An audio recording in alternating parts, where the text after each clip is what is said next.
I was raised in a strict Catholic family. My sister was a nun. My uncles were priests. Jesus wasn't just my savior, he was like my best friend. So when I got the chance to work in Saudi Arabia, I saw it as a mission. I was going there to teach them about Christianity. To tell them about the love of Jesus.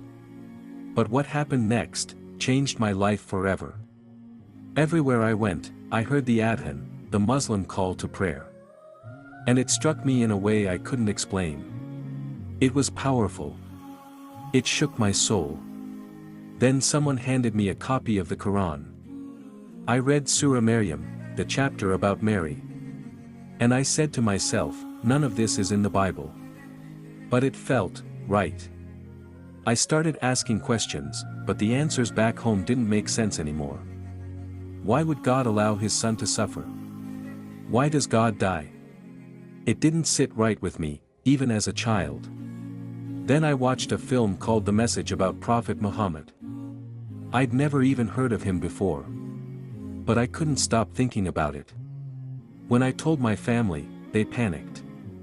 They took me to priests, monks, even a bishop. One monk got so angry, he threw the Quran across the room. But deep down, I knew. This was the truth.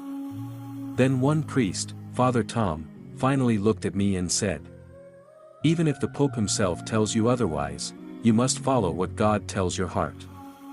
That was the moment I knew. I had to become Muslim. Years later, I walked into a mosque with my two sons. I told the imam, we want to be Muslim, but we don't know how. A strong Palestinian woman came out and literally took my head and placed it on the prayer mat. That was my first sujud. And I cried, because I finally knew. I was home.